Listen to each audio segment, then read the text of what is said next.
नमस्ते बच्चों, आपका स्वागत है। बच्चों, इस वीडियो में मैं कक्षा 10वीं हिंदी कोर्स बी का एक मॉक टेस्ट कर रहा हूं।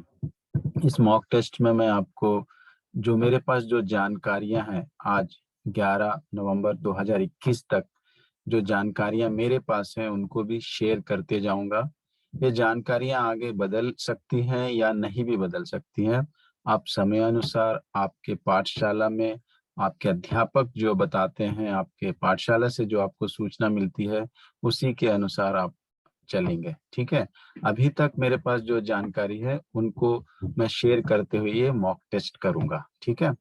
तो बच्चों, सबसे पहले आपको जो है जो आप परीक्षा हॉल में बैठ जाएंगे तो 11:10 पर आपको पेपर मिलेगा और आप जो है 20 मिनट तक इसे पढ़ सकते हैं। तो आप इस समय का अच्छा उपयोग करें, सदुपयोग करें और ध्यान पूर्वक समझते हुए पढ़ें। तो हम शुरू करते हैं मॉक टेस्ट। सबसे पहले सामान्य निर्देश पढ़ेंगे। इस प्रश्न पत्र में 3 खंड हैं, क, ख और ग। खंड क में कुल 2 प्रश्नों के अंतर्गत 20 उप प्रश्न दिए गए हैं। दिए गए निर्देशों का पालन करते हुए कुल 10 उप प्रश्नों के उत्तर दीजिए। पहले खंड में 10 प्रश्नों के उत्तर देना है। खंड ख में 4 प्रश्न हैं तथा इन सभी के 21 उप प्रश्न हैं। 20 या 21 होंगे ये। इनमें से निर्देशानुसार 16 उप प्रश्नों के उत्तर दीजिए। खंड ग में कुल 3 प्रश्न हैं तथा 14 उप प्रश्न सम्मिलित हैं। सभी उप प्रश्नों के उत्तर दीजिए। इस तरह हमको 10, 16, 26 और 14 40 प्रश्नों के उत्तर देना है। अपठित गद्यांश। नीचे 2 गद्यांश दिए गए हैं। किसी एक गद्यांश को ध्यान पूर्वक पढ़िए और उस पर आधारित प्रश्नों के उत्तर सही विकल्प चुनकर दीजिए। यदि आप इस गद्यांश का चयन करते हैं तो कृपया ओएमआर शीट में उत्तर संख्या 1, 2, 3, 4, 5 भरें। मैं अत्यंत विनम्रता से यह निवेदन करता हूं कि मनुष्य को वही होने दें जो कि होने को वह पैदा हुआ है। गुलाब गुलाब है और चमेली चमेली और जूही जूही, और कोई किसी से ना छोटा है ना बड़ा है। गुलाब को चमेली नहीं होना है और चमेली को जूही नहीं होना है। यह छोटे बड़े और ऊंचे नीचे का मूल्यांकन एकदम झूठा और बेहुदा है। इस मूल्यांकन को नष्ट करें। कवि चमार से बड़ा नहीं है और ना राजनेता ही किसी से बड़ा है। एक अध्यापक राष्ट्रपति होने से बड़ा नहीं हो जाता है। जीवन एक सहयोग है, उसमें सबका अपना अपना स्थान है और सबकी आवश्यकता है और अनिवार्यता है। कार्यों के साथ पद और प्रतिष्ठा जोड़ने से सारी दुनिया जिस महत्वाकांक्षा की विक्षिप्तता में पड़ गई है, क्या यह आपको दिखाई नहीं पड़ रही है? यह मूर्खतापूर्ण है कि गुलाब की जूही होने का उपदेश दिया जाए या कि घास के फूल को कमल होने के लिए उकसाया जाए। अर्थपूर्ण बात इतनी ही है कि गुलाब पूरा विकसित हो और घास का फूल भी पूरा विकसित हो। उनकी पंखुड़ियां अविकसित ना रह जाएं और उनकी सुवास उनमें ही बंद ना रह जाए। स्वयं की संभावनाएं पूरी विकसित हों। इसके अतिरिक्त जीवन का और कोई आनंद नहीं है और शिक्षा के कार्य की सम्यक दिशा सही है। तो ये पैराग्राफ हमने पढ़ लिया। प्रश्न हम बाद में भी पढ़ सकते हैं। दूसरा पैराग्राफ उतना कठिन नहीं है, लेकिन दूसरा पैराग्राफ भी पढ़ लेते हैं। डर तो यह था कि अगर भारत में कोरोना फैला तो करोड़ों लोग मरेंगे।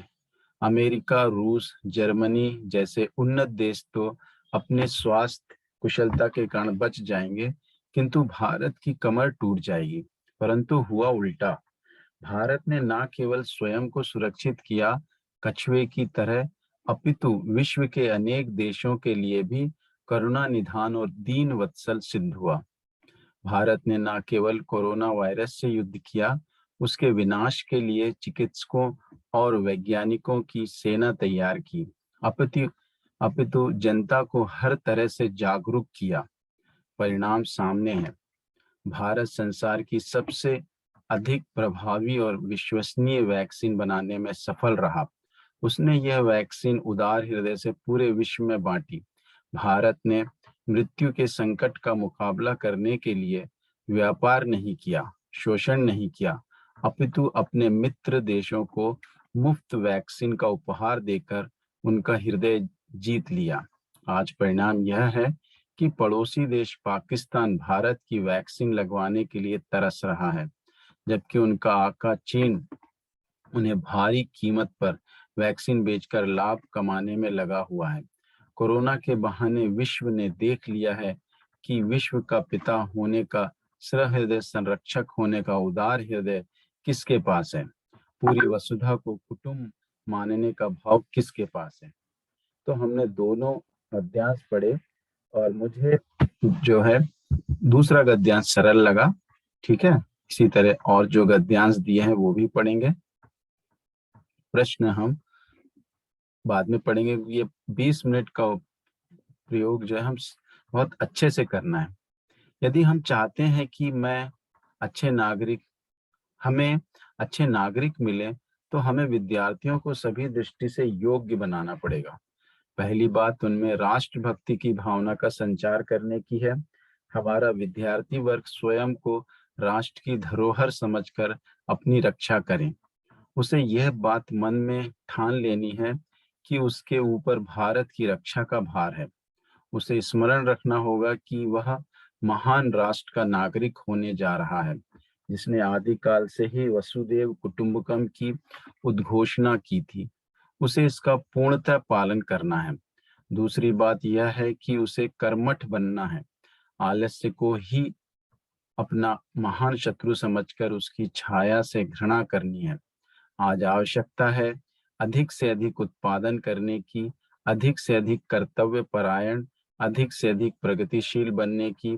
विदेशों से होड़ करने के लिए हमारे छात्रों को समय से काम करने की आदत डालनी होगी। अधिक समय तक काम करने के लिए धैर्य का विकास करना होगा। आज सामूहिक प्रयत्नों की आवश्यकता है, तभी देश से दरिद्रता भागेगी और अज्ञान का अंधकार दूर होगा। बहुत ही आसान लग रहा है। इसके साथ और एक गद्यांश है, वह भी पढ़ लेंगे, अभी समय है हमारे पास। यदि वृक्ष हमारे स्वस्थ हैं, तो निश्चित मानिए हम भी स्वस्थ हैं। हमें तो प्राणवायु उन्हीं से मिलती है।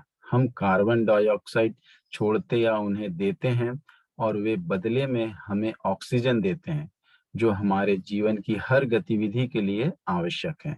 हमारे स्वास्थ्य का हर बिंदु ऑक्सीजन की उपलब्धता से अनुप्राणित है। हम यदि आसपास के वृक्षों की रक्षा का जिम्मा अपने कंधों पर उठा लें, तो निश्चित मानिए कि अपने आप को लंबे समय तक स्वस्थ रखने की गारंटी प्राप्त कर लेंगे। वृक्षों की रक्षा में ही हमारे जीवन की सुरक्षा का राज छिपा है। वृक्षों से प्राप्त शुद्ध वायु से हमारा तन स्वस्थ रहता है। स्वस्थ तन में स्वस्थ मन का निवास होता है। कहा जाता है कि एक स्वस्थ मन हजारों सोने के सिंहासनों से कहीं अधिक मूल्यवान होता है, क्योंकि स्वस्थ मन ही स्वस्थ देश की रचना करने में समर्थ है। कुत्सित विचारों वाले लोग अपना जीवन तो चलाते हैं, लेकिन समाज और देश को नहीं चला सकते। करोड़ों परिवारों के सुनहरे भविष्य के बारे में वही चिंतन मनन और सृजन कर सकता है, जो व्यर्थ के लोभ और षड्यंत्रों से मुक्त हो और जिस पर किसी प्रकार का कोई अनुचित दबाव ना हो। यह भी आसान है, लेकिन देखा जाए तो पहला वाला इससे आसान था। ठीक है, इस बात को हम ध्यान रखते हुए जब हम लिखना शुरू करेंगे तो ये हम चीज करेंगे। ठीक है, तो व्यावहारिक व्याकरण भी पढ़ लें। अभी तक हमने 7 मिनट में इतना पढ़ा है। ठीक है, अभी हमारे पास 13 मिनट और हैं, उसमें हम ये पूरा पेपर पढ़ने की कोशिश करेंगे। तो सबसे पहले हमको है समाज से संबंधित प्रश्न है। पूजा पाठ सामासिक पद का विग्रह है ना। मिल जाएगा। हर घड़ी का विग्रह है। समास के किस पद में दोनों पद प्रधान होते हैं? क्या? राजीव लोचन समस्त पद विग्रह है। किस इसका विग्रह क्या होगा? किस समास के पूर्व पद और उत्तर पद में विशेषण व विशेष्य होगा? अंशुमाली का समस्त पद का समास विग्रह बताइए, है ना। ठीक है, समास के प्रश्न आसानी दिख रहे हैं। अब दूसरे प्रश्न क्या होंगे आपके? वाक्य से संबंधित, है ना। जैसे ही सिपाही ने इशारा किया, गाड़ी चल दी। वाक्य का भेद। मधु कपड़े खरीदने बाजार गई। वाक्य का भेद। जो सत्य बोलते हैं उन्हें सब प्यार करते हैं। वाक्य का भेद। तीनों भी वाक्य के भेद के प्रश्न हैं। उसने कठिन प्रश्न किया परंतु वह सफल ना हो सका। वाक्य का भेद। ठीक है। निम्नलिखित में सरल वाक्य का उदाहरण लिखिए। इसमें सरल वाक्य पहचानना है। ओके, आगे का प्रश्न देखते हैं। वाक्य के प्रश्न भी काफी सरल दिख रहे हैं। अभी जो है हम पदबंध। गांव से आए मेहमानों में से कुछ इंडिया गेट देखना चाहते हैं। रेखांकित जो पदबंध है बताना है आपको, है ना, सही नाम। एक, इस वर्ष लॉकडाउन लगे होने के कारण रोहन के जन्मदिन पर कोई नहीं आया। तो इसमें भी आपको जो रेखांकित पदबंध है उसे उसका नाम बताना है। वह धीरे धीरे चलता वह गली के नुक्कड़ तक जा पहुंचा। इसमें धीरे धीरे चलता हुआ इसका पदबंध बताना है। वह घर का कुछ जरूरी सामान देने हाट की ओर गया होगा। वाक्य में रेखांकित पदबंध का सही नाम चुने, है ना। मोहन और रवि बातें करते करते अपने विद्यालय पहुंच गए। इसमें भी आपको पदबंध बताना है कौन सा है। ठीक है, तो देखते हैं। अभी जो है मुहावरे हैं। ठीक है। गागर में सागर भरना मुहावरे का सही अर्थ है। बहुत ही सरल दिख रहा है। कभी नौकरी ढूंढने निकलोगे तो डैश मुहावरा लिखना है इसमें से चुनकर। फिर अगला है, उस बेचारी का कोई नहीं, अब तो उसका पुत्र ही उसके लिए डैश है। ठीक है, एक मुहावरा लिखेंगे इसमें। प्राह उधार लेने के बाद लोग डैश निकल जाते हैं। ठीक है। विद्यालय के वार्षिक उत्सव में इतने अधिक काम थे कि उन्हें निपटाते निपटाते। ठीक है, इसमें भी मुहावरा ही लिखना है। ये हो गया आपका खंड ख हो गया, है ना। देखिए ऑर्डर अलग भी था। आपने पदबंध, वाक्य, समास और लास्ट में मुहावरे देखे, लेकिन बीच में पदबंध आया। ऐसा मतलब प्रश्न पत्र कैसा होगा वैसा उस हिसाब से आपको करना है। ठीक है, इसमें पदबंध जो है छठे प्रश्न पे पांचवें प्रश्न पे आया है ना। कोई बात नहीं, जिस तरह से प्रश्न पत्र होगा उसी आधार पे हमें चलना है। अभी जो है खंड ग में जो है, अभी देखिए मैंने खंड ख जो है 4 मिनट में पढ़ लिया है। ठीक है, 4 मिनट लगे मुझे। अभी फिर भी हमारे पास जो है अभी 9 मिनट है खंड ग पढ़ने के लिए। तो इस 9 मिनट का सही उपयोग करेंगे हम। कस्तूरी कुंडली बसे मृग ढूंढे बन माही, ऐसे घटी घटी राम है दुनिया देखे नाही। चलिए, कबीर दास की जो साखियां हैं उसमें से ये दोहा आया हुआ है। आसान सा ही दिख रहा है। ठीक है, इसको भी हम कर सकते हैं। कस्तूरी किसे कहते हैं? कस्तूरी कहाँ बसती है? कस्तूरी किसकी है? कस्तूरी किसका प्रतीक है? ठीक है। अब गद्यांश दिए जाएंगे प्रश्न 8 में। दोनों रोज उसी जगह पहुंचते और मूर्तिवत एक दूसरे को निर्मिश ताकते रहते। बस भीतर समर्पण था जो अनवरत गहरा रहा था। लपाती के कुछ युवकों ने इस मूक प्रेम को भांप लिया और खबर हवा की तरह उठी। वामिरो लपाती ग्राम की थी और ततारा पासा का। दोनों का संबंध संभव न था। रीति अनुसार दोनों को एक ही का गांव का होना आवश्यक था। वामिर और ततारा को समझाने बुझाने के कई प्रयास हुए किंतु दोनों अडिग रहे। वे नियमतः लपाती के उसी समुद्री किनारे पर मिलते रहे। अफवाह फैलती रही। ततारा और वामिर के गांव को क्या रीति थी? दोनों एक दूसरे को मूर्तिवत क्यों ताकते रहते थे? वामिरो और ततारा के प्रेम को किसने भांप लिया? ततारा और वामिरो दोनों के समझाने पर भी क्यों नहीं माने? लोगों के समझाने पर भी क्यों नहीं माने? खबर हवा की तरह बह उठी, क्या आशय है? अच्छा, बढ़ती हुई आबाद, अगला और एक गद्यांश आएगा आपको पाठ में से। बढ़ती हुई आबादियों ने समंदर को पीछे सरकाना शुरू कर दिया है, पेड़ों का रास्तों से हटाना शुरू कर दिया है, फैलते हुए प्रदूषण ने पंछियों को बस्तियों से भगाना शुरू कर दिया है, बारूदों की विनाश लीलाओं ने वातावरण को सताना शुरू कर दिया है। अब गर्मी में ज्यादा गर्मी, बेवक्त की बरसातें, जलजले सैलाब, तूफान और नित्य नए रोग मानव और प्रकृति के इसी असंतुलन के परिणाम है। नेचर की सहन शक्ति को एक सीमा होती है। नेचर के गुस्से का एक नमूना कुछ पहले मुंबई में देखने को मिला था, और यह नमूना इतना डरावना था कि बंबई निवासी डरकर अपने अपने पूजा स्थल में अपने खुदाओं से प्रार्थना करने लगे थे। गद्यांश के लेखक का नाम लिखिए। ठीक है। बढ़ती आबादियों ने समुद्र को कैसे पीछे सरकाया है? के प्रदूषण के चलते कौन से दुष्परिणाम होने लगे हैं? मानव और प्रकृति के बीच संतुलन टूटने का क्या दुष्परिणाम हुआ? और कुछ सालों पहले मुंबई में क्या देखने को मिला था? ठीक है, तो जो निर्धारित समय था पढ़ने का, उस समय में मैंने पढ़ लिया है। 20 मिनट का जो समय हमें दिया गया था, अभी भी हमारे पास 5 मिनट बचे हुए हैं। ठीक है, तो 15 मिनट में मैंने पढ़ा है ये सब कुछ।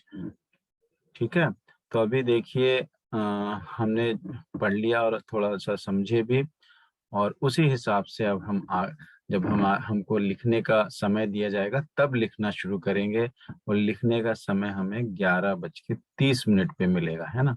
अभी तक की जानकारी के अनुसार 11:30 में आपको लिखने का मतलब बबलिंग करने का, वो हमारे शीट में आप बबल कर सकते हैं 11:30 से। ठीक है, तो हमने ये गद्यांश पढ़ा था, तो मुझे जो है दूसरा वाला गद्यांश थोड़ा सरल लगा, है ना, और मुझे लगता है कि उसमें सारे प्रश्न हम ठीक से कर पाएंगे। तो अगर मैं इस परीक्षा को दे रहा होता तो दूसरा वाला प्रश्न ही करता। ठीक है, तो अभी मैं दूसरा प्रश्न करूंगा। तो अभी हमारे पास समय शुरू हो चुका है, 11:30 बज चुके हैं। तो अभी जो है हम करना शुरू करते हैं। ठीक है, अभी आपको आज्ञा मिल जाएगी कि आप प्रश्न पत्र में टिक कर सकते हैं, कुछ भी जो आपको लगता है उत्तर। आप पढ़ने के समय आप बिल्कुल भी उसमें कुछ भी टिक भी नहीं करना है, वो भी अनफेयर मीन्स होगा, है ना। आप गलत तरीके से परीक्षा दे रहे हैं बोल के आएगा, इसलिए उस समय आपको सिर्फ पढ़ना है। 11:30 से आप जो है उसमें आप टिक कर सकते हैं, बबलिंग कर सकते हैं। भारत की कमर टूटने का क्या आशय है? तो हमने पढ़ा, आसानी है, देखिए। पहले ऑप्शन भी पढ़ लेते हैं। भारत में महाविनाश होना, हाँ ये बात हो सकती है। भारत के लोग बड़ी संख्या में मरेंगे, यह भी हो सकता है। भारत का व्यापार ठप हो जाएगा, यह भी बात सही लग रही है। भारत में महामृत्यु और व्यापारिक हानि दोनों का संकट आएगा, ये तो सभी चीजों को अपने में समाहित कर रहा है, तो ये उत्तर ज्यादा उचित लग रहा है। देखिए अगर हम गद्यांश को ठीक से देखें तो, ठीक है ना। अमेरिका, रूस, जर्मनी जैसे उन्नत देश तो अपनी स्वास्थ्य कुशलता के कारण बच जाएंगे, किंतु भारत की कमर टूट जाएगी। तो इसको एक बार और हम पढ़ेंगे ताकि हम सही उत्तर दे सकें, है ना। डर तो यह था कि अगर भारत में कोरोना फैला तो करोड़ों लोग मरेंगे। अमेरिका, रूस, जर्मनी जैसे उन्नत देश तो अपनी स्वास्थ्य कुशलता के कारण बच जाएंगे, किंतु भारत की कमर टूट जाएगी, है ना। बच जाएंगे, कमर टूट जाएगी, यानी कि यहाँ पर बहुत नुकसान होगा, ना केवल आर्थिक बल्कि जाने भी जाएंगी, है ना। तो हम परंतु हुआ उल्टा, भारत ने न केवल स्वयं को सुरक्षित किया कछुए की तरह, अपितु विश्व के अनेकों देशों के लिए भी करुणा निधान और दीन वत्सल सिद्ध हुआ। यानी दूसरों को भी मदद किया भारत ने ना केवल कोरोना वायरस से युद्ध किया, उसके विनाश के लिए चिकित्सकों और वैज्ञानिकों की सेना भी तैयार की, है ना। युद्ध तो किया और चिकित्सक भी, उनको भी प्रोत्साहित किया और वैज्ञानिकों को भी तैयार किया और कोरोना से लड़ाई की, अपितु जनता को हर तरह से जागरूक भी किया। परिणाम सामने है, भारत की सबसे अधिक प्रभावी और विश्वसनीय वैक्सीन बनाने में सफल रहा। उसने ये वैक्सीन उदार हृदय से पूरे विश्व में बांटी। भारत ने मृत्यु के संकट का मुकाबला करने के लिए व्यापार नहीं किया, शोषण शोषण नहीं किया, अपितु अपने मित्र देशों को मुफ्त वैक्सीन का उपहार देकर उनको उनका हृदय जीत लिया। और भारत ने जो है मुफ्त वैक्सीन दी, है ना। व्यापार करना चाहता तो कर सकता था, लेकिन ऐसा नहीं किया। इस कठिन समय के समय उसने दूसरे देशों की, मित्र देशों की मदद की। आज परिणाम यह है कि पड़ोसी देश पाकिस्तान भारत की वैक्सीन लगवाने के लिए तरस रहा है। तो हमारा जो पड़ोसी देश पाकिस्तान है ना, वो हमसे शत्रुता जैसा व्यवहार रखता है। तो और चीन से मित्र है वो, जबकि उनका आका, मतलब उनका जो दोस्त है, आका मालिक जैसा है चीन, उन्हें भारी कीमत पर वैक्सीन बेचकर लाभ कमाने में लगा हुआ है। उल्टा ही हो रहा है, वो हमारी वैक्सीन की तरफ देख रहा है आज, है ना। कोरोना के बहाने विश्व ने देख लिया कि विश्व का पिता होने का, सहृदय संरक्षक होने का उदार हृदय किसके पास है? भारत के पास, है ना। पूरी वसुधा को कुटुंब बनाने का भाव किसके पास है? भारत के पास। तो हमने अच्छे से समझ लिया है, प्रश्नों के उत्तर भी हम दे सकते हैं ना। भारत की कमर टूटने का क्या आशय है? तो हमने देखा कि ये जो उत्तर है बिल्कुल करेक्ट है, तो इसको आप टिक कर लीजिए इस तरह से। भारत ने कोरोना से जीतने के लिए क्या किया? वैक्सीन तैयार की, हाँ ये तो सही है। चिकित्सकों द्वारा लोगों की सुरक्षा की, ये भी सही है। जनता को जागरूक किया, ये भी सही है। यानी तीनों बातें सही हैं, ठीक है ना। तो इसको हम टिक कर देंगे। विश्व का संरक्षक कौन हो सकता है? जो सबके लिए वैक्सीन बनाए, ओके। जो संकट में सबकी रक्षा करे, जो व्यापार में सर्वोच्च रहे, जिसकी सेनाएं सदा तैयार रहें। तो अगर हम गद्यांश पढ़ें तो उसके अनुसार जो संकट में सबकी रक्षा करे वही संरक्षक होगा, है ना। केवल वैक्सीन बनाने से तो कुछ काम होने वाला नहीं है, क्योंकि वैक्सीन बना के आप बेच भी सकते हो, है ना, मुफ्त में नहीं दोगे। हाँ, आप में मन में ये हो कि वो सबकी रक्षा करना है, तो ही वो उस संसार की रक्षा कर सकता है। तो ये वाला उत्तर सबसे उपयुक्त है, ठीक है। तो कभी भी हम देखिए, ध्यान से उत्तर पढ़ना है। मिलते जुलते उत्तर रहेंगे, आप जल्दबाजी में गलत उत्तर लगा सकते हैं। इसलिए गद्यांश को अच्छे से समझ लेना है, उसका भाव, उसको ध्यान में रखना है और उसी के अनुसार जो है प्रश्नों के उत्तर देना, क्योंकि उसमें लिखा रहता है कि आप गद्यांश को पढ़िए और ध्यान पूर्वक उसको ध्यान में रखते हुए उत्तर देना। जैसे ये देखिए, इस पर आधारित प्रश्नों के उत्तर दीजिए, है ना। तो उस पे अगर आप अपने सोच समझ और कुछ सोच के गद्यांश को ध्यान में नहीं रख के किसी और तरह से उत्तर देंगे तो गलत हो जाएंगे। भारत के करुणानिधि क्यों कहा गया? सब पे दया करने वाला, करुणा करने वाला क्यों कहा गया है? भारतवासियों की सेवा सुरक्षा की, भारत ने विश्व भर की उदारता से सेवा की, भारत ने सबके सामने करुणा भरी पुकार लगाई, भारत पर सबने करुणा की। ये दोनों तो बिल्कुल भी नहीं है। भारतवासियों की सेवा सुरक्षित, तो भारतवासियों की सुरक्षा की, लेकिन यहाँ विश्व, है ना। भारत की करुणा निधान क्यों कहा गया? तो विश्व की उसने मदद की, इसलिए कहा गया ना गद्यांश के अनुसार। तो ये उत्तर ज्यादा सही है। तो हमने 4 उत्तर कर लिए हैं अभी। वसुधा को कुटुंब मानने की भावना किस देश में है? तो बहुत ही इसका उत्तर ज्यादा सोचने की जरूरत नहीं है, भारत में, है ना। गद्यांश के अनुसार भारत में ही ये चीज मिलेगी आपको, ठीक है। अभी देखिए, पहला तो हमने कर लिया है। टिक बबलिंग जो है हम बाद में कर सकते हैं। अभी जो है दूसरे प्रश्न में हमने देखा था कि दोनों भी सरल थे, लेकिन पहला वाला अगर हम देखें तो ज्यादा सरल दिख रहा था गद्यांश, तो इसी पर जाएंगे हम। अगर प्रश्नों में कुछ कठिनाई दिखी तो हम दूसरे वाले में भी जा सकते हैं, ऐसा कुछ नहीं है, ठीक है। यदि हम चाहते हैं कि हमें अच्छे नागरिक मिले तो हमें विद्यार्थियों को सभी दृष्टि से योग्य बनाना पड़ेगा। पहली बात उनमें राष्ट्रभक्ति की भावना का संचार करने की है। हमारा विद्यार्थी वर्ग स्वयं को राष्ट्र की धरोहर समझकर अपनी रक्षा करें। उसे यह बात मन में ठान लेनी है कि उसके ऊपर भारत की रक्षा का भार है। यानी विद्यार्थियों के लिए बात की जा रही है। विद्यार्थी आज विद्यार्थी कल देश के नागरिक होंगे। अच्छे नागरिक बनने के लिए अच्छे गुणों को विकसित करना पड़ेगा, है ना।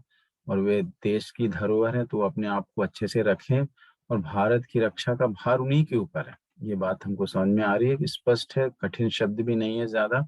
उसे स्मरण रखना होगा कि वह महान राष्ट्र का नागरिक होने जा रहा है, जिसने आदिकाल से ही वसुधैव कुटुंबकम की उद्घोषणा की थी, है ना। भारत देश महान देश रहा है और उसी का वह नागरिक बन रहा है आगे जाकर।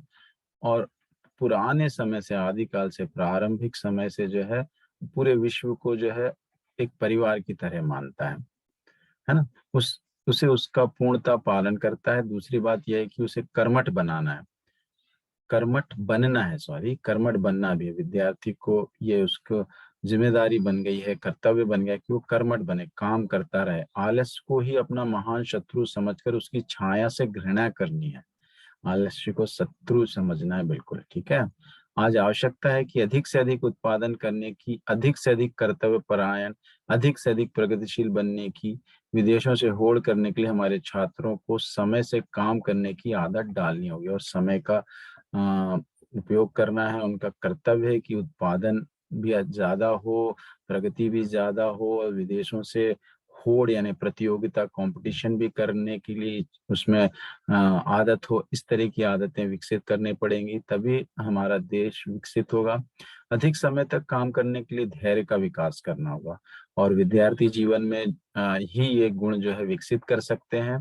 धैर्य का विकास करना पड़ेगा। सामूहिक धैर्य से मतलब यहाँ पेशेंस है ना, धीरज, है ना, कि हर कठिनाई को जो है बहुत समझदारी के साथ उसका सामना करे और उससे जीत प्राप्त करे, है ना। घबरा कर रास्ता बदलने की कोशिश ना करें। आज सामूहिक प्रयत्नों की आवश्यकता है और ऐसा नहीं कि कोई एक विद्यार्थी, एक पाठशाला के विद्यार्थी या एक राज्य के विद्यार्थी, बल्कि सभी लोग, सामूहिक प्रयत्नों की आवश्यकता है यहाँ पे। तभी देश से दरिद्रता भागेगी, यानी गरीबी भागेगी और अज्ञान का अंधकार दूर होगा, है ना। और सभी लोग को शिक्षा प्राप्त होगी और सभी लोगों को ज्ञान प्राप्त होगा, तो जो अज्ञान का अंधकार है वह भी दूर हो जाएगा।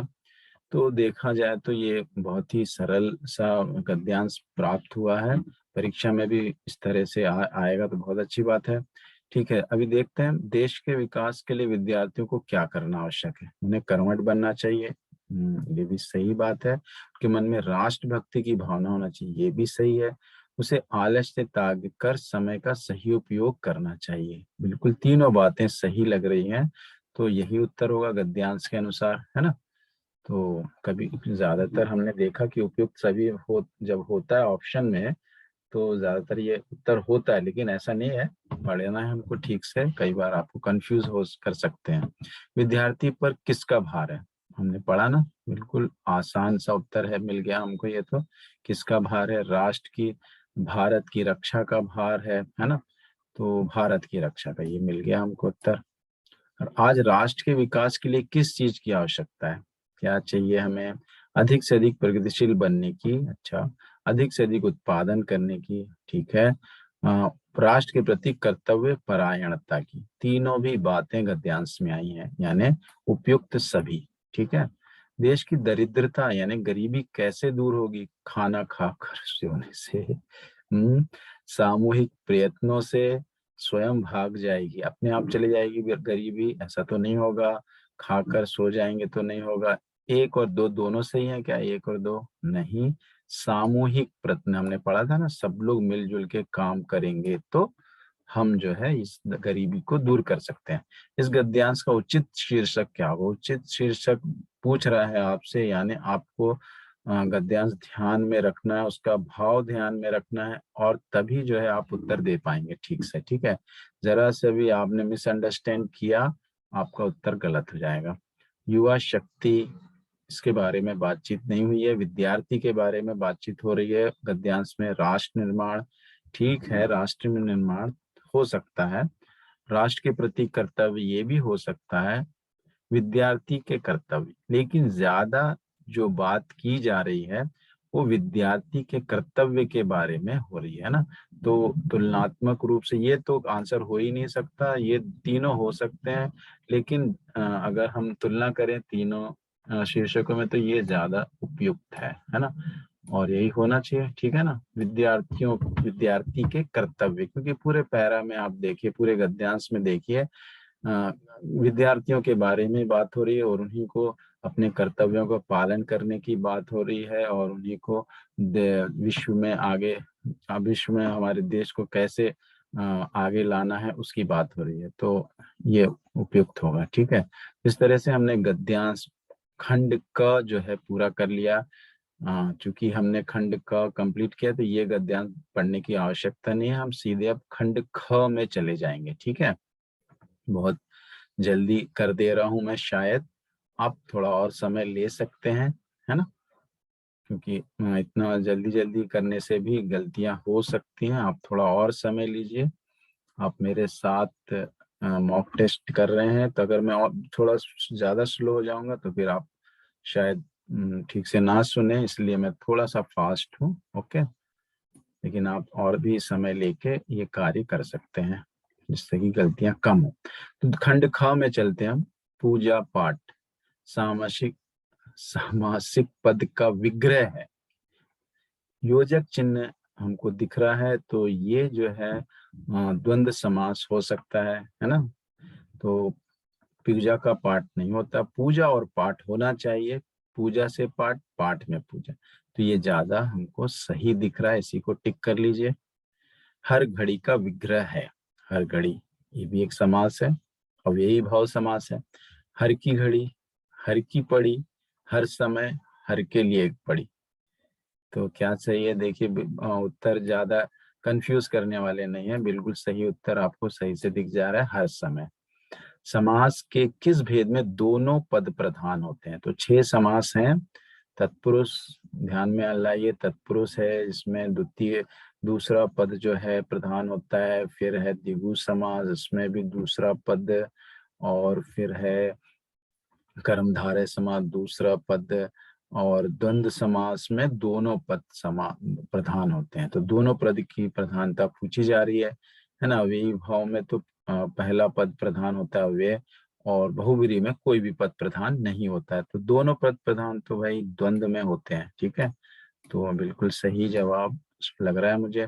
राजीव लोचन समस्त पद विग्रह है, इसका पद, समस्त पद का विग्रह क्या है? राजीव यानी तो कमल है ना, राजीव जैसे लोचन वाला है जो। राजीव और लोचन, राजीव के समान लोचन, राजीव में लोचन, राजीव के समान लोचन, ये ज्यादा सही है, ठीक है। ये वाला बिल्कुल सही है, राजीव के समान लोचन कर्मधारय समास, ठीक है। तो यहाँ पे देखिए, जिस समास के पूर्व, अब हमने 4 प्रश्न के सही सही उत्तर कर लिए हैं, 5वां प्रश्न भी देख लेते हैं। अगर हमको लगता है कि नहीं ये चारों परफेक्ट हैं, कंफर्म है, तो आगे देखने की जरूरत नहीं है। नहीं लगता है कि इसमें से किसी में डाउट है, कुछ शंका है, तो देख लेते हैं। किस समास के पूर्व पद और उत्तर पद में विशेषण और विशेष होगा? तो ये तो बहुत ही आसान है। उपमान और उपमेय, विशेषण और विशेष किसमें होता है? कर्मधारय समास। तो ये उत्तर ज्यादा, बहुत ही इसमें, अगर आपको लगता है कि ये 24वां प्रश्न थोड़ा डाउटफुल है, शंका दिलाने वाला है, तो आप 25वां कर रखते हैं, टिक कर लीजिए। जब हम बबलिंग करेंगे तो देखते हैं क्या कर उस हिसाब से कर लेंगे, ठीक है। अभी अगले प्रश्न में चलते हैं, चौथे प्रश्न में, ठीक है। इसमें क्या है? वाक्य। तो मैं वही कह रहा था कि इस प्रश्न पत्र में देखिए, पदबंध, पहले समास आया है और फिर बाद में पदबंध आया है। ऊपर नीचे हो भी सकता है, नहीं भी हो सकता है, ऑर्डर में भी आ सकते हैं, पहले पदबंध, फिर वाक्य, फिर समास, फिर मुहावरे, ठीक है। तो हर स्थिति के लिए हम तैयार रहना है, ठीक। जैसे ही सिपाही ने इशारा किया, गाड़ी चल दी। वाक्य का भेद, मैं हमेशा से बोलते रहा हूँ, जब भी मैंने वाक्य पुनरावृत्ति की है, वाक्य पढ़ाया है ना, तो मैंने कहा है कि कंजक्शन जो समुच्चय बोधक अव्यय वो ध्यान में रखिए। आप वाक्य आसानी से बदल सकते हैं, रूपांतरित कर सकते हैं और पहचान भी सकते हैं, जैसे ही जो है मिश्र वाक्य का है। कोई समस्या ही नहीं है यहाँ पर। जैसे ही सिपाही ने इशारा किया, गाड़ी चल दी। कोई समस्या नहीं है इसमें मिश्र वाक्य होने में। मधु कपड़े खरीदने बाजार गई, वाक्य का भेद क्या है, बोली कोई भी समुच्चय बोधक अव्यय नहीं है, तो कौन सा वाक्य होता है, सरल वाक्य। कुछ भी शंका करने की जरूरत नहीं है। जो सत्य बोलते हैं उन्हें सब प्यार करते हैं। जो, तब, जब, तब, जैसे ही, ज्यों ही, ताकि, सारे जो है समुच्चय बोधक अव्यय मिश्र वाक्य के होते हैं। ठीक है। उसने कठिन परिश्रम किया परंतु वह सफल ना हो सका, वाक्य का भेद है। रचना के आधार पर वाक्य का भेद है। संयुक्त वाक्य, सरल वाक्य, मिश्र वाक्य। तो परंतु किस में आता है, समुच्चय बोधक अव्यय परंतु, किंतु, इसलिए, और। यस, संयुक्त वाक्य में। तो हमने जो है पांचों, 1, 2, 3, 4 प्रश्न इसमें दिए हैं। 5 आएंगे। ठीक है। 5 प्रश्न रहेंगे, उसमें से आपको 4 करने पड़ेंगे। ठीक है। तो इसमें प्रश्न पत्र में और एक प्रश्न देखिए, निम्नलिखित में। तो ये 4 प्रश्न आप कर लीजिए। अगर आपको लगता है कि कंफर्म है तो चारों प्रश्न आप, 5वें प्रश्न की तरफ जाने की जरूरत नहीं है। निम्नलिखित में सरल वाक्य को उदाहरण लिखिए, है ना। अगर ये लगता है कि आप चारों सही है तो फिर इसको देखिए मत। लेकिन लगता है कि नहीं, ये भी देख लेते हैं ज्यादा सरल। अगर इसमें आपको लगता है कि ये प्रश्न आप अच्छे से कर सकते हैं तो, है ना, सरल वाक्य देखना है। क्योंकि ये तो हो गया, कंजक्शन आए तो आप सरल वाक्य मानना ही नहीं है। यदि, जो, बचा, ये, यही है सरल वाक्य। ठीक है। तो मेरे साथ रहने वाला सद्गुण सीख जाएगा, ये सरल वाक्य है। बाकी तीनों भी जो है, पहला वाला, दूसरा और तीसरा, तीनों भी मिश्र वाक्य है। ओके। तो देखिए हमने बहुत जल्दी से ये हल कर लिया है, तो आप आराम से पढ़ के कर सकते हैं। ठीक है। तो अभी हमने व्याकरण के 10 प्रश्न हल किए, अभी 10 और बचे हुए हैं। जबकि हमको 16 ही करना है, 4-4 इसमें से लेना है। ठीक है। ऐसा नहीं कि 5-5 इसमें से किए और फिर इसमें से 6 कर दिया, ऐसा नहीं है। हमको हर एक प्रश्न में से 4 ही करना है। ओके। अभी पदबंध है, जैसे कि मैंने कहा था कि चौथा प्रश्न में व्यवहारिक व्याकरण में पहले पदबंध के प्रश्न ज्यादातर प्रश्न पत्रों में है। लेकिन ऑर्डर कुछ भी होने दो, हमको तो प्रश्नों से मतलब है। ठीक है। गांव से आए मेहमानों में से कुछ इंडिया गेट देखना चाहते हैं, पदबंध का नाम। तो मैंने बताया है कि पदबंध जो रहता है उसको देखते हैं जब आप आखिरी जो पद है उसको देखकर भी आप अंदाजा लगा सकते हैं कि पूरा पदबंध जो है किसका काम कर रहा है ना। ये संज्ञा है, तो ये संज्ञा ही होगा, है ना, संज्ञा पदबंध। तो यहाँ पर जो है, यहाँ पर देखिए उत्तर में, देखिए गांव से आए मेहमानों में से कुछ, यहाँ तक रेखांकित है। ठीक है। यहाँ तक रेखांकित है, गांव से आए मेहमानों में से कुछ इंडिया गेट देखना चाहते हैं। तो अगर ये मेहमानों तक होता तो ये होता संज्ञा पदबंध, लेकिन ये कहाँ तक है, कुछ तक। तो ये हो गया आपका कुछ, क्या सर्वनाम होता है, सर्वनाम पदबंध ही होगा ये। ठीक है। इस वर्ष लॉकडाउन लगे होने के कारण रोहन के जन्म तरफ कोई नहीं आया।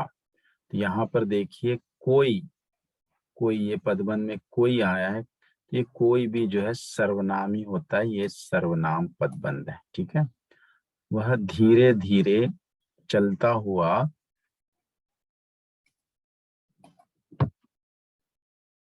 वह धीरे धीरे चलता हुआ गली के नुक्कड़ तक जा पहुंचा। वाक्य में रेखांकित पदबंध का सही नाम चुने। तो नुक्कड़ तक जा पहुंचा, कैसे जा पहुंचा, वह धीरे धीरे चलता। तो क्रिया की विशेषता बताने वाला पदबंध होता है क्रिया विशेषण पदबंध। ठीक है।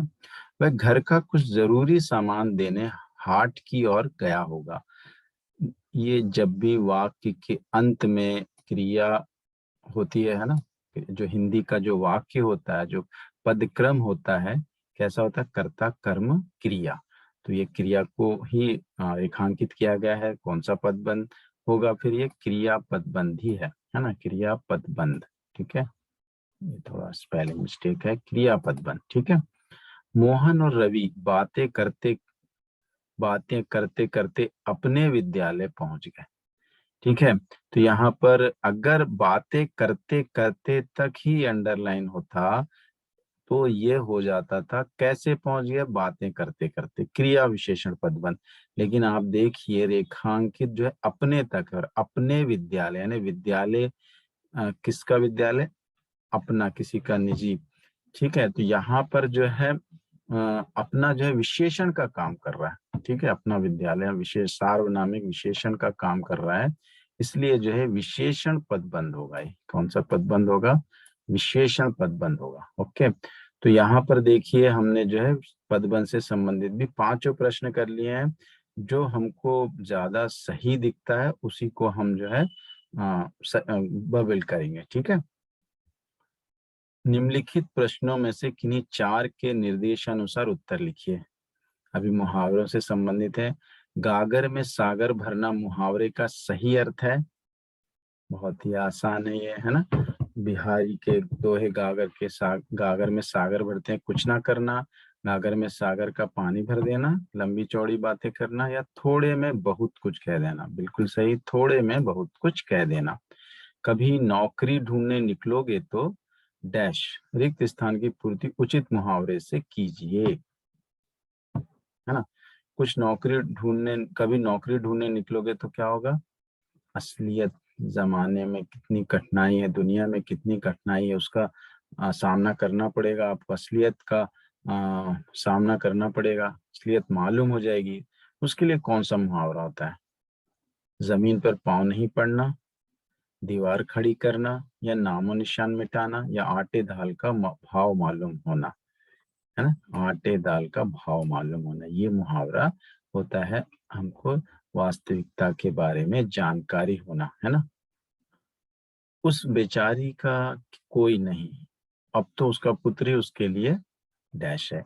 आंख का कांटा, आंख का तारा तो है।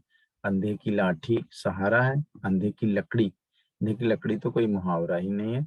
अंधे की लाठी मुहावरा है ना। अगर कोई बेचारा हो गया है, सहारे की जरूरत है ना, माता पिता के लिए, तो पुत्र ही अंधे की लाठी होते हैं, सहारा होते हैं ना। तो ये मुहावरा बिल्कुल सही बैठ रहा है इधर। प्रायः उधार लेने के बाद लोग डैश निकल जाते हैं, ठाड़स बढ़ाकर निकल जाते हैं, तू तू मैं करके निकल जाते हैं, आंख दिखाकर या आंख बचाकर। अभी तो आंख दिखाने का जमाना शायद नहीं है, अभी तू तू मैं तो होती है, लेकिन यहाँ पर उपयुक्त आपको मुहावरा लिखना है। तो ज्यादा सही तो आंख बचाकर निकलना है ना। पैसे किसी से लेते हैं तो ठीक है, तू तू मैं भी तो होती जब आप पीछे पड़ जाओगे, लेकिन ज्यादातर क्या होता है? आंख बचाकर निकलते हैं, है ना। विद्यालय के वार्षिक उत्सव में इतने अधिक काम थे कि उन्हें निपटाते निपटाते क्या हो गया? दीन दुनिया से गया, या शब्द चाट डाला, दांतों पसीना आ गया, ढेरा डाल दिया। तो काम करना पड़ा, काम करना तो कष्ट करना पड़ा, है ना, बहुत कष्ट हुआ। तो इससे कष्ट से संबंधित कोई अर्थ रखता हुआ मुहावरा कौन सा है ना? आपको पता है, दांतों पसीना आ गया। तो इस तरह से हमने जो है ये 5 प्रश्न भी कर लिए, और हमारा खंड ख पूरा हो गया। 20 प्रश्न हमने टिक कर दिए हैं, लेकिन हमको जो बिल्कुल सही दिख रहे हैं, जिसपे हमारा विश्वास है कि ये गलत नहीं होगा, वही 16 प्रश्न करेंगे। 4 4 4 4, ठीक है ना।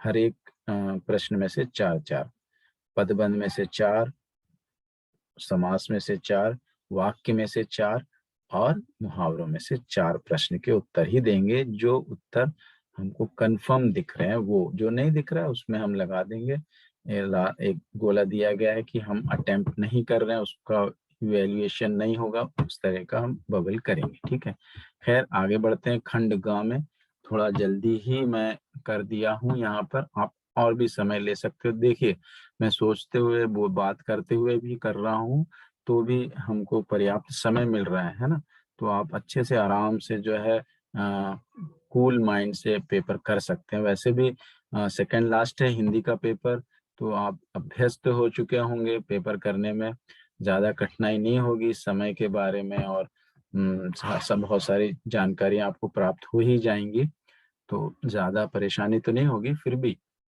ध्यान पूर्वक आप जो है समय का सही उपयोग करते हुए ही पूरा करें, जल्दबाजी ना करें। कस्तूरी कुंडली बसे, मृग ढूंढे बन माही, ऐसी घटी घटी राम है दुनिया देखे नाही, है ना।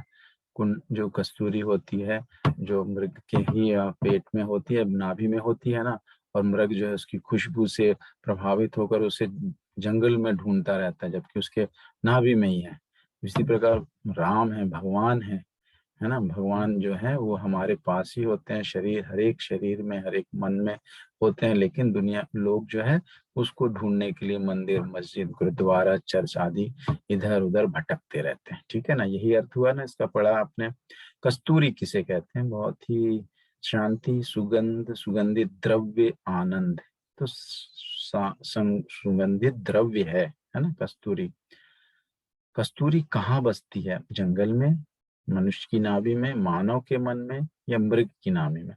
इस दोहे में तो बताया कि भाई मृग की नाभि में होती है ना। कस्तूरी किसकी है? किसको बता रही है वो? आनंद की, परमात्मा की, आत्मा की, संतोष की? परमात्मा को वो बता रही है। कस्तूरी किसका प्रतीक है? तो यहाँ भी अज्ञानी जीव का है, या आध्यात्मिक जीव का, भक्त का, भ्रष्ट व्यक्ति का? आध्यात्मिक जीव का। ठीक है, प्रतीक किसका है वो? कस्तूरी आध्यात्मिक जीव का। तो यहाँ पर देखिए हमने ये वाला प्रश्न कर लिया है। तो इस तरह से हमने गद्य पद्यांश से संबंधित प्रश्न भी ठीक से कर लिया है ना। कस्तूरी किसका प्रतीक है? तो ईश्वर का ही है। तो आध्यात्मिक जीव का इधर ईश्वर नहीं दिया हुआ है, आध्यात्मिक जीव का हम यहाँ पे टिक कर सकते हैं इसमें। तो इस तरह से हमने ये प्रश्न कर लिया। अभी गद्यांश से संबंधित 2 प्रश्न बचे हुए हैं, वो करेंगे। एक बार अच्छे से पढ़ेंगे, उसको समझेंगे, है ना। कुछ कठिन शब्द हैं तो उनका भी अर्थ हम ध्यान में लाने की कोशिश करेंगे। दोनों रोज उसी जगह पहुंचते और मूर्तिवत एक दूसरे को निर्मिश ताकते रहते, शांत रहकर बिना कुछ बोले एक दूसरे को देखते रहते। बस भीतर समर्पण था जो अनवरत गहरा रहा था। उनके मन में एक दूसरे के प्रति प्रेम बढ़ गया था और बढ़ता ही जा रहा था। लपाती के कुछ युवकों ने मूक प्रेम को भांप लिया। पता चल गया युवकों को कि उन दोनों में प्रेम है। किसमें? वामिरो और लपाता, सॉरी, वामिरो और ततारा और वामिरो में, है ना। और खबर हवा की तरह बह उठी। वामिरो लपाती नाम ग्राम की थी और ततारा पासा का। दोनों का संबंध संभव न था। रीति अनुसार दोनों को एक ही गांव का होना आवश्यक था। वामिरों और ततारा को समझाने बुझाने के कई प्रयास हुए, किंतु दोनों अडिग रहे। बहुत समझाया गया लेकिन दोनों भी नहीं माने। वे नियमतः नपाती के उसी समुद्री किनारे पर मिलते रहे। अफवाह फैलती रही, रूमर्स फैलते रहे, है ना। बहुत ही आसान है, ज्यादा कठिन नहीं है। प्रश्नों के उत्तर भी आसान ही होंगे। देखते हैं। ततारा और वामिरों के गांव की, है ना, क्या रीति थी? तो वहां गांव से बाहर के लोगों के साथ विवाह संबंध नहीं होते थे। बिल्कुल सही है। वहाँ प्रेम विवाह मना था, ये नहीं है। वहां विवाह गांव में ही करना पड़ता था, ये भी नहीं। वहाँ माता पिता की इच्छा से ही विवाह संभव था। हाँ, ये बात तो है, लेकिन जो नियम बना हुआ था वो यह था कि वहां गांव से बाहर के लोगों के साथ विवाह संबंध नहीं होते थे। अपने ही गांव में वो करते थे शादी। दोनों एक दूसरे को मूर्तिवत क्यों ताकते रहते थे? क्यों देखते रहते थे? जैसे कि मूर्तियां एक दूसरे के सामने ठहरी हुई, अमूक, बिना बातचीत किए, प्रेम के कारण, संकोच के कारण, मनाही के कारण, डर के कारण। प्रेम था उनमें, अबघात, बहुत ज्यादा प्रेम था, है ना। वामिर और ततारा के प्रेम को किसने भांप लिया? किसको पता चल गया सबसे पहले कि दोनों में प्रेम है? वामिरों की माता ने, वामिरों के गांव वालों ने, वामिरों के गांव के युवकों ने, ततारा के गांव वालों ने। तो जो गद्यांश में दिया है उस अनुसार क्या है? युवकों को सबसे पहले पता चल गया उनके प्रेम के बारे में, है ना। ततारा और वामिरो लोगों के समझाने पर भी क्यों नहीं माने? क्यों नहीं माने भाई? वो दोनों भी वे प्रेम में अंधे थे। उनका प्रेम बहुत गहरा था।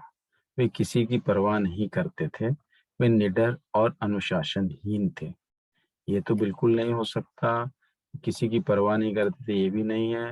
ये दोनों में से एक उत्तर हो सकता है, लेकिन है ना। तो जो ज्यादा उचित है, यानी पैरा जो गद्यांश में जो बात कही गई उस अनुसार, तो उनका प्रेम गहरा था। इसके कारण प्रेम बहुत ही गहरा था, इसके कारण वो किसी के भी समझाने पर भी नहीं समझ रहे थे। खबर हवा की तरह बह उठी का क्या आशा है? समाचार बहुत धीमे धीमे फैला, समाचार बहुत तेजी से फैल गया, समाचार बहकर समाप्त हो गया, समाचार हवा हवाई हो गया। ये दोनों उत्तर तो नहीं दिख रहे हैं। और ये हवा की तरह बह उठी, तो हवा तो तेज होती है ना। सुगंध कैसे फैल जाती है जल्दी से, तो तेजी से फैल गया। ये उत्तर ज्यादा सही है। ठीक है, बिल्कुल उपयुक्त उत्तर तो ये हो गया हमारा एक प्रश्न गद्यांश का। और एक अंतिम प्रश्न बचा हुआ है, इसको भी पढ़ लेते हैं, हम पहले समझ लेते हैं और फिर प्रश्नों में जाएंगे। बढ़ती हुई आबादियों ने समंदर को पीछे सरकाना शुरू कर दिया है। पेड़ों का रास्तों से हटाना शुरू कर दिया है। फैलते हुए प्रदूषण ने पंछियों को बस्तियों से भगाना शुरू कर दिया है। बारूदों की विनाश लीलाओं ने वातावरण को सताना शुरू कर दिया। अब गर्मी में ज्यादा गर्मी, बेवक्त की बरसातें, जलजले, सैलाब, तूफान और नित नए रोग मानव और प्रकृति के इसी असंतुलन के परिणाम है। यहाँ पे हमको जो है पाठ का नाम आपको याद आ ही गया होगा। अब कहाँ दूसरे के दुख से दुखी होने वाले, है ना।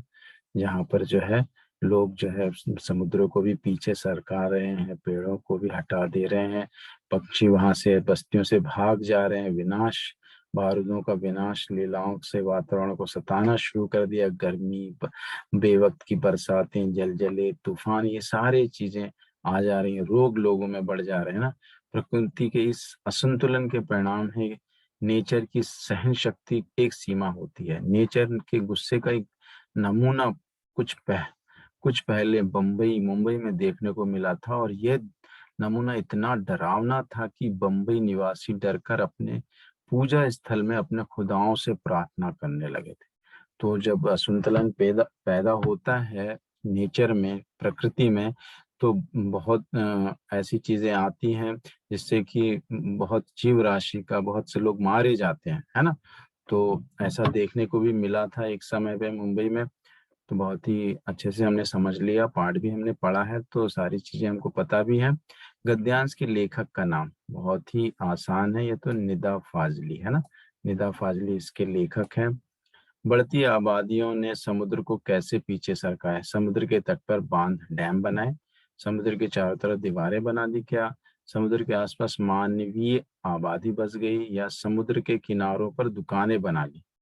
तो ये दिया हुआ है गद्यांश में, समुद्र के आसपास मानवीय आबादी बस गई। प्रदूषण के चलते कौन से दुष्परिणाम होने लगे हैं?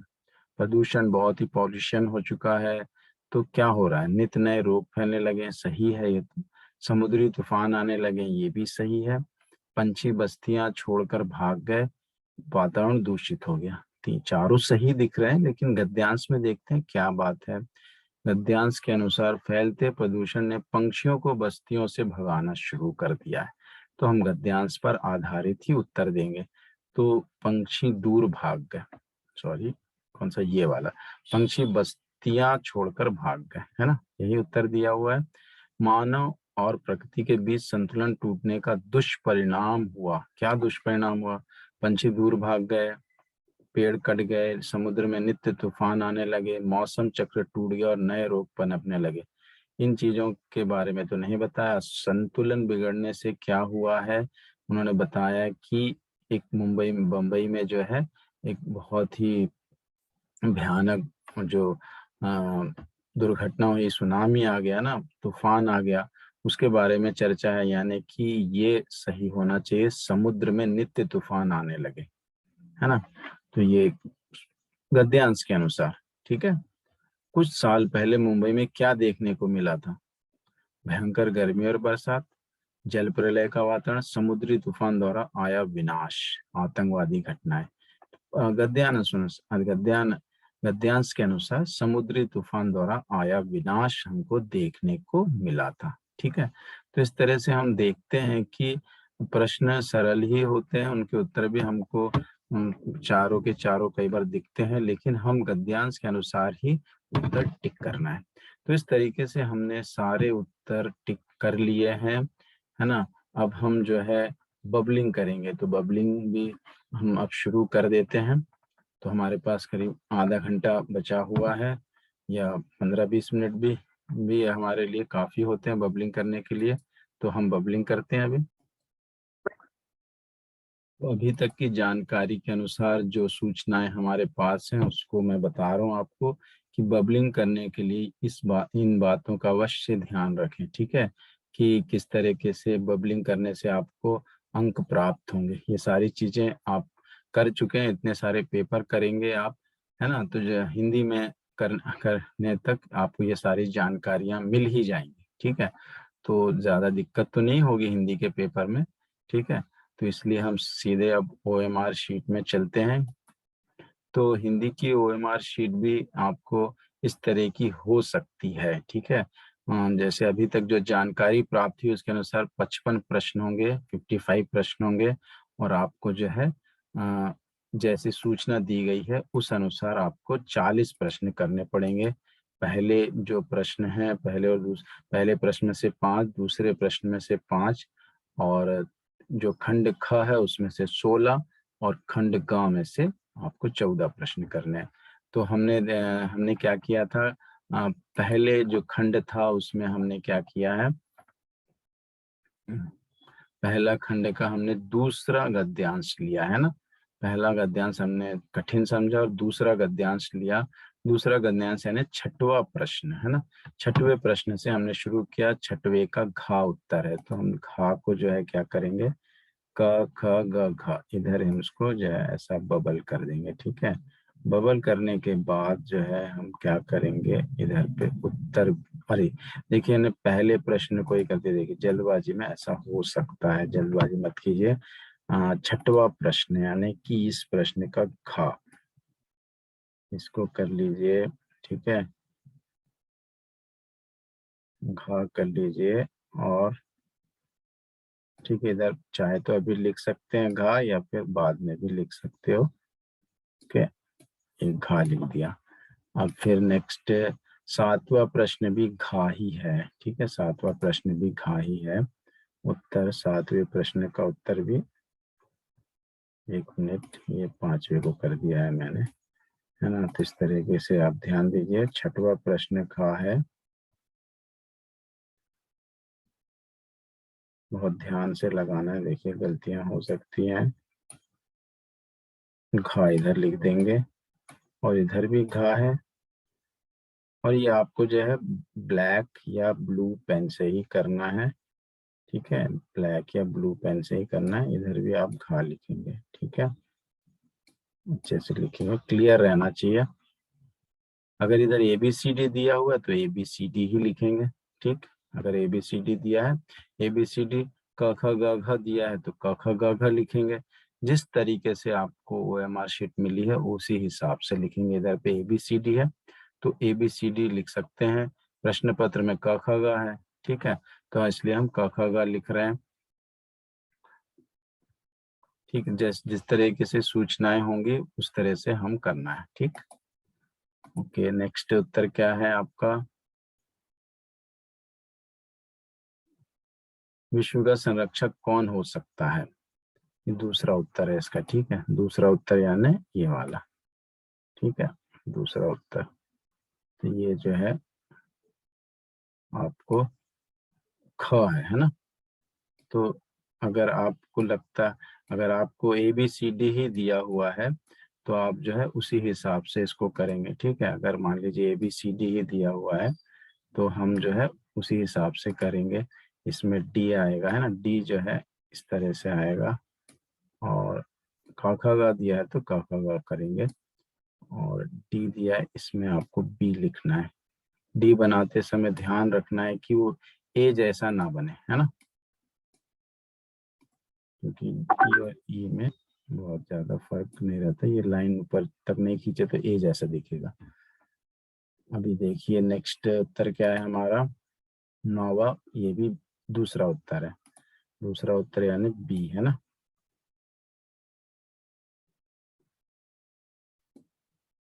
ये देखने वाली चीज है कि हिंदी में जो एमआर शीट है उसमें एबीसीडी आएगा या क ख ग आएगा, ठीक है। 10वां उत्तर, इसमें भी बी ही उत्तर है, तो आप बी को अंडर बबल कीजिए और इधर पे बी लिख दीजिए। क ख ख है तो ख भी लिख देंगे। तो ये 1 2 3 4 5 प्रश्न आपने किए। इधर पे आप बबल नहीं करेंगे क्योंकि आपको 5 प्रश्न करने ही है, इसमें छोड़ना कुछ भी नहीं है, तो नहीं छोड़ेंगे, ठीक है।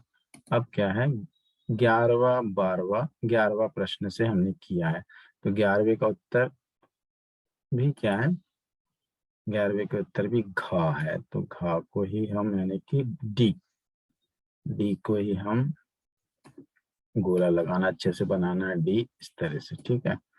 अभी देखिए अगला प्रश्न क्या है, 12वां का बी है, बी बी बी है ना, 12वें का बी है। ये देखो ये ऊपर तक चला जा रहा है गोला, ऐसा नहीं जाना चाहिए, तो गलती हो सकती है, ठीक है। इसको जो है आप इसके अंदर ही करना है, गोले के अंदर बबल, ठीक है। ये देखिए बबल अच्छे से करेंगे, बी तो बी इधर लिख देंगे। अभी देखिए 13वां है, ये भी घा है, घा मतलब ज्यादातर डी आंसर आ रहे हैं, क्या बात है पता नहीं, डी आंसर ही है इसका, इसको भी हम इस तरह से कर देंगे, ठीक है। फिर उसके बाद जो है 14वां प्रश्न बी है, 14वां प्रश्न बी है, तो ये कुछ सी और ए नहीं है उत्तर, है ना ज्यादातर, लेकिन हम उससे कुछ ध्यान नहीं देना है उस बात का कि किस जो उत्तर है वो लगाना है हमको, ठीक है। इसमें भी 15वें प्रश्न में भी घा है,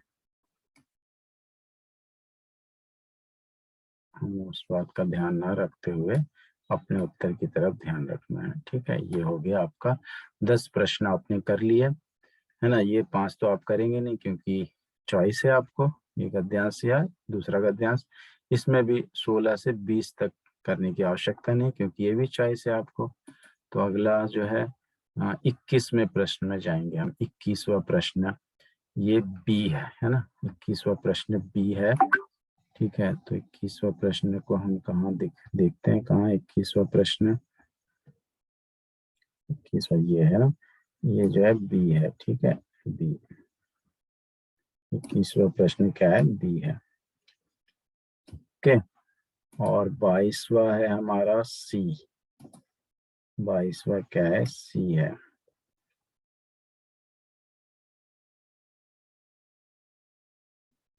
ओके। और 23वां क्या है, ये बी है, 23वां बी है। देखिए मैंने 22वां का जो आंसर है लिखना भूल गया हूँ, इधर लिखना है, ठीक है। नहीं लिखेंगे तो अंक ही नहीं आएंगे आपके। ये जो है ये वाला जो खंड है आपको पता ही चल गया होगा, हिंदी में आने तक ये खंड लिखना कंपलसरी है ना, तो ज्यादा दिक्कत नहीं होगी हिंदी में। 24वें प्रश्न का सी है, ठीक है, सी, सी का करेंगे 24वां प्रश्न, सी ये हो गया सी। और 25वां प्रश्न देखिए, 25वां प्रश्न आपका क्या है, 25वां ख है ना, यानी बी है, 25वां प्रश्न बी है, बी है, 25वां प्रश्न बी है, ठीक है। ये हो गया बी आपका। शायद 26वां प्रश्न नहीं किए थे ना, अंशु माली का समस्त पद का विग्रह। अंशु में माली, अंशु है माली जिसका अंशु के समान माली, अंशु वाला है जो, अंशु है माली जिसका, है ना, अंशु है माली जिसका, ये होता है। ठीक है, तो ये सूर्य है ना, सूर्य। तो यहाँ पर तो ठीक है, 4 प्रश्न करने थे, हमने कर दिए इसको।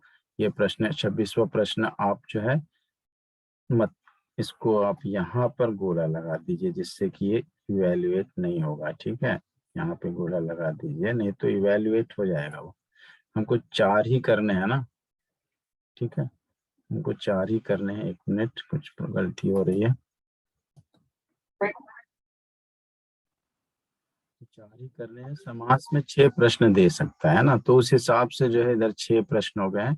तो आपको लगता है कि कौन सा बिल्कुल कंफर्म है, तो उनको ही टिक किए थे।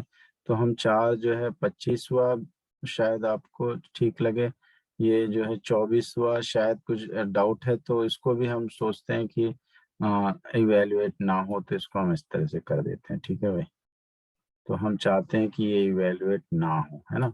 तो ये 21, 22, 23 और 25 ये इवेल्युएट हो जाएंगे आपके, ये 2 इवेल्युएट नहीं होंगे, क्योंकि आपको इनके बारे में कंफर्म नहीं है आप। ठीक, तो अभी आगे बढ़ते हैं 27वें प्रश्न में। 27 से लेकर 31, है ना, 1, 2, 3, 4, 5। तो इन 5 में आपको कौन से सबसे ज्यादा सही दिख रहे हैं, वही टिक करेंगे हम। तो 4 पहले के 4 ही कर देते हैं। ठीक है, तो पहले के 4 में 27 का ए आंसर है। 27वां जो प्रश्न है उसका ए है। ठीक है, ए है। ओके, और 28वां क्या है, सी है। 28वां सी है। ओके, 30वां क्या है, ए है। 30वां ए है। ओके, और 30वां क्या है, ये भी ए है। ठीक है, 30वां भी ए है।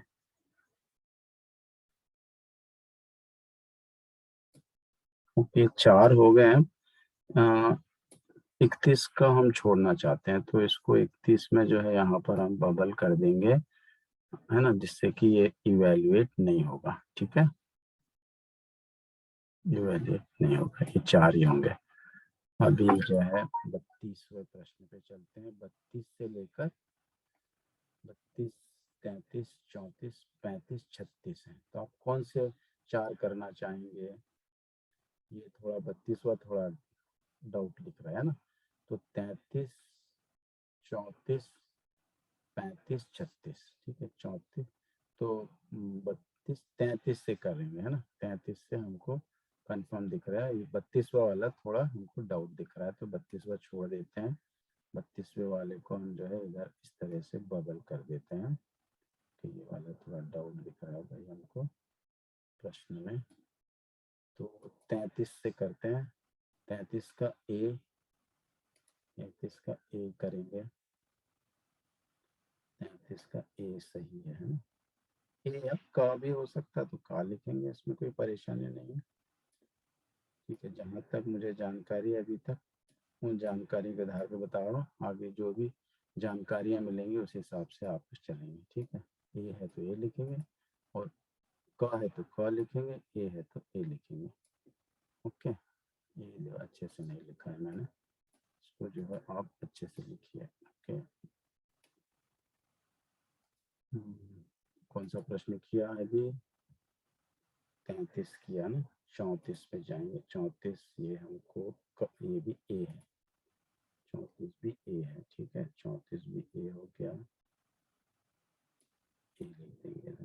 ठीक है, और 35, 35 बी है। 35 बी है, या ख बोलेंगे तो ख लिख सकते हैं। बार बार बोल रहा हूँ, देखिए जैसा वो मार्कशीट आपको बताई जाएगी उसी हिसाब से करना। आपके स्कूल में आपके जो टीचर हैं, आपके जो इन्विजिलेटर हैं, आपका ओएमआर शीट कैसा, उसी हिसाब से आप चलेंगे। ये जो है 36 का सी है। ठीक है, 36 का भी सी है। ठीक, तो इस तरह से हम टिक लगा देंगे इधर पे। ठीक है, किसी को कुछ डाउट है तो पूछ सकता है। अभी देखिए ये हो गया। अब ग्रामर का जो है क्या है, ये मुहावरे वाला प्रश्न। तो इसमें आपको 4 करने हैं, तो कौन से 4 करेंगे? 37, 38, 39, 40, 41।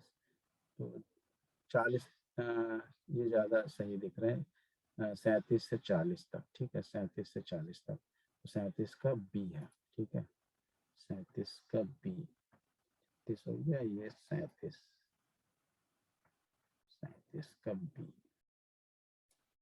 ये बी लिख दिया मैंने इधर पे। पेन से ही लिखना, पेंसिल से नहीं। ठीक है, बी लिख दिया। 38 का भी बी ही उत्तर है। 38 का भी बी उत्तर है।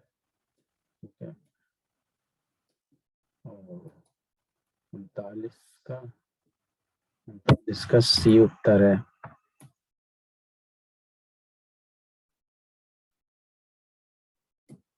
इसका सी है। ओके, और 40 का डी है। क्या बात है, ABCD हो गया है। तो 40 का डी है। डी लिखने के बाद बहुत ध्यान रखना है, ए जैसा दिखता है कई बार, है ना, तो इसका ध्यान रखें। 40 ये हो गया आपका, मुहावरे का भी हो गया। ये वाला तो छोड़ना है 41। क्या करेंगे, 41 छोड़ना है, तो ये तो आपको पता ही है, इसमें आप बबल कर दिए थे, ये हो जाएगा, इवेल्युएट नहीं होगा ये, ना।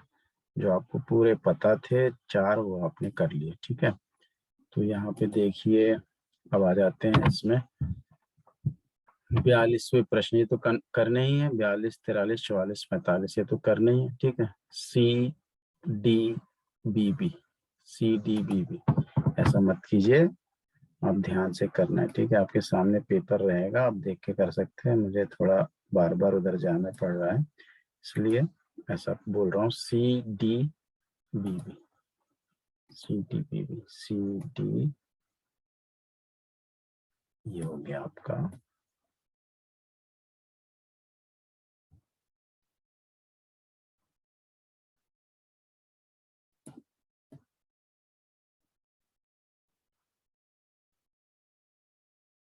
अरे ये तो गड़बड़ हो गया।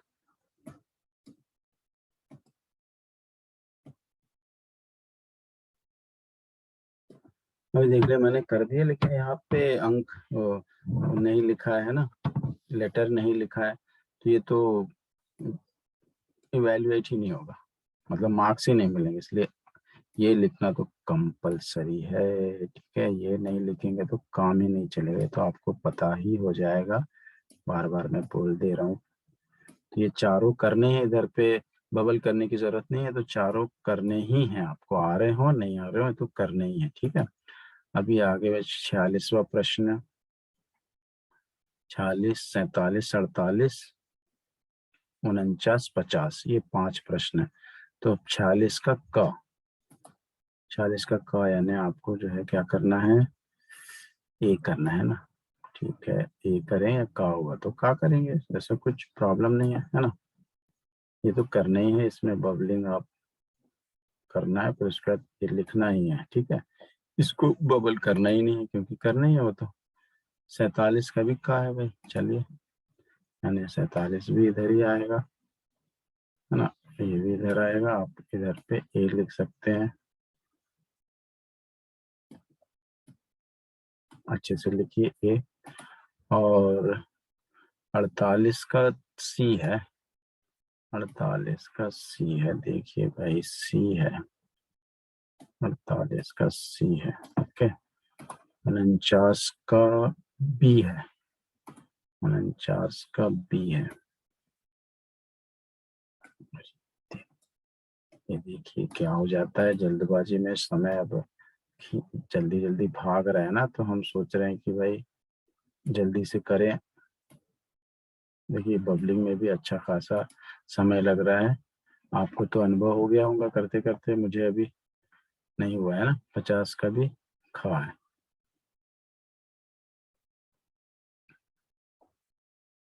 50 का 49 हो गया, हाँ 50। ख, 50 का ख कहाँ है? 50 का ख यानी बी है ना, बी बी लिखेंगे इधर पे, ये लिख दिया हमने बी। ठीक है, अभी देखिए 51, 51 का क, ये भी पूरे करना है आपको है ना, तो इसमें कोई ऑप्शन तो है नहीं छोड़ने का। क ये मतलब ए सी, ए सी, ए सी, 51 का ए है और 52 का सी है। ठीक है, 52 का सी है और 53 का सी और 54 का भी सी, 55 का भी सी। चलिए बढ़िया, पूरे सी सी आ गए, तो ये तो बहुत बढ़िया हो गया, आसानी से हम कर सकते हैं। अच्छे से गोले लगाइए थोड़ा, मेरा ये जो है ना, और यहाँ पे लिखना तो भूलना ही नहीं है, ये भूल गए तो गए आपके अंक, कोई भी आपको अंक नहीं देगा।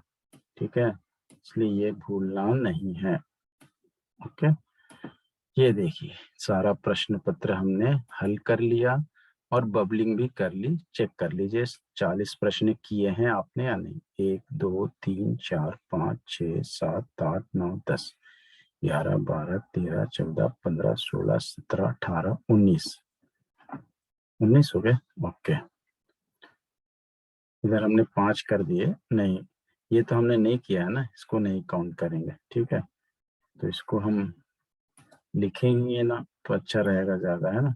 ठीक है, तो ये 10 और ये 8, 18 हो गए।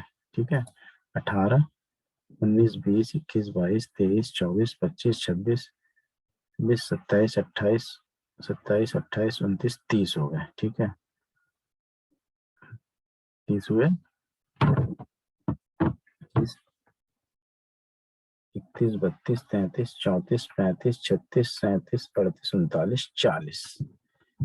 ठीक, क खंड क में 10, खंड ख में ये पूरे मिला के 14 और खंड ग में 16, 16, खंड ख में 16 है ना, और खंड ग में 14, ये 10 और ये 4, 14, 40 प्रश्न हमने कर लिए हैं और ये हमारा पेपर हो गया है, हमने चेक भी कर लिया। ठीक है, और सबसे महत्वपूर्ण बात, ओएमआर शीट में ये जो लेटर लिखना है, ये लेटर लिखना है। तो अभी तक की जानकारी के अनुसार जो मुझे पता था मैंने आपके साथ शेयर की। जानकारियां आगे बदल भी सकती हैं, नहीं भी बदल सकती हैं, उसके अनुसार ही आपको चलना है। आपके पाठशाला में के शिक्षक जो बोलते हैं उन बातों को सुनना है। मैंने अपनी जानकारी के अनुसार मैंने ये मॉक टेस्ट किया है, आपको मुझे लगता है कि बहुत सहायता मिलेगी, एक बार ये देखिए। ठीक है, तो परीक्षा के लिए आपको बहुत बहुत शुभकामनाएं, ऑल द बेस्ट, और मेरा वीडियो पूरा देखने के लिए आपका बहुत बहुत धन्यवाद।